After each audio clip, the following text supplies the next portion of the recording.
So let's talk about secure elements, secure enclaves for performing cryptographic operations isolated from the rest of the computing environment. About 30 years ago when I designed PGP, I stored the private keys on the local disk drive on the desktop computer. And I encrypted that private key using a hash of a passphrase. And I thought that would be good enough to protect it for the long term. The reason why I thought that is because at that time, in the early 90s, nobody was doing remote attacks. I used to fetch my email by using my modem to dial another modem at the mail server at the National Center for Atmospheric Research, where I had my mailbox, and downloaded my mail and then broke the connection, or uploaded my mail and then broke the connection with the modem. So that means I wasn't really connected to the real internet. I was just connected, to a mail server. And I was only connected for a minute, maybe 2 minutes. And so the chances of a remote attack were pretty slim, and nobody was doing remote attacks in that era, back in the dinosaur age. And so just protecting private keys in the long term by just simply encrypting them on the disk was, I thought, good enough at the time. But fast forward 30 years, and we have a different threat model today. Someone can reach in with a remote attack, a malware attack, and exfiltrate my PGP private key. They can also put a keystroke locker and capture my passphrase, and that could be part of the exfiltration. Of course, it's not only PGP that has long-term keys. SSH does also. In fact,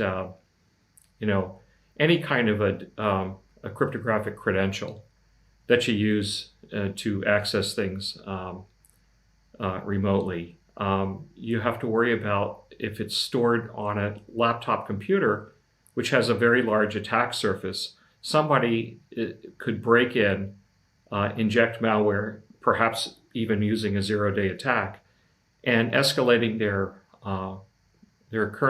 privileges to kernel level, and then exfiltrate the long-term key material.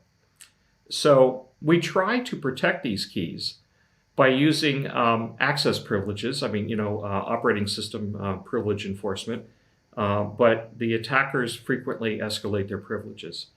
And so sometimes we try other sandboxing techniques like using virtual machines, but there have been techniques developed to breach those sandboxes. And so as long as we're engaged in a kind of arms race with attackers, we try to improve our sandboxes, but the attackers improve their sandbox breaching capabilities. And so I think that it's kind of a hopeless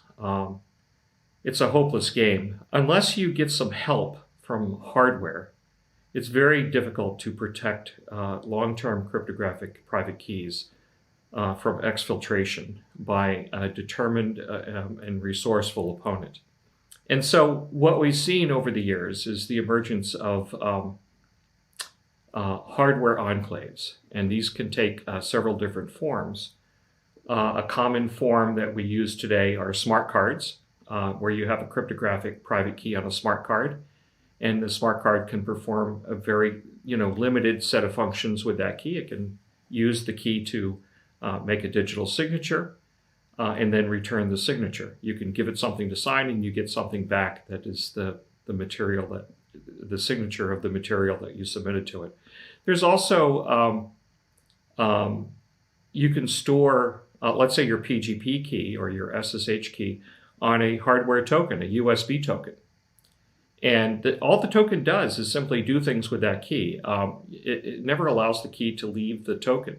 On the server side, we usually put these keys in hardware security modules, HSMs.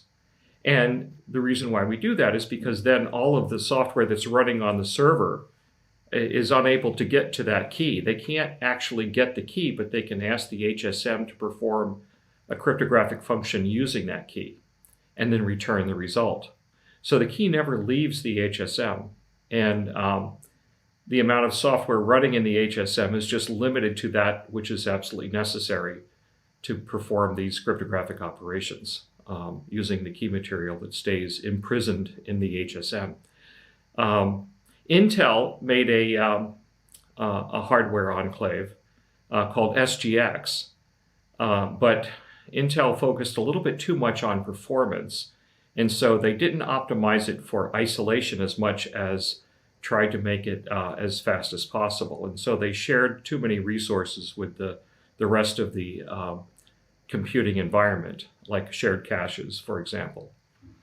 And thus, methods have been worked out by attackers to breach that sandbox or to leak out some of the material. So it's better to get as much isolation as possible. It's better to have completely independent computing elements. And smart cards are a good example of that. I think that what we've learned over the years is that it is really hopeless. It's nearly impossible to protect long-term private key material from software attacks by advanced persistent threats, by attackers that are highly resourceful and highly determined to breach your sandbox. And so you're not going to be able to isolate private keys in a way that can repel these attacks that exfiltrate the key material, unless you put them into a secure enclave. The iPhone, other smartphones, Android has enclaves. Apple has a really well-designed enclave where they hold private keys and they never let them out of the enclave. And so even if malware gets on your iPhone, it's unable to get into the enclave to get the private key out. And so this is our best prospect for the future. I think more and more people are going to start, we're going to see more and more products that depend on a hardware secure enclave to isolate private keys against attackers. And if we don't do that, I think it's a hopeless struggle. We've tried over decades and have largely failed to protect private keys without getting some help from hardware to enforce the isolation, to enforce a hardware sandbox. So I think that's our best hope.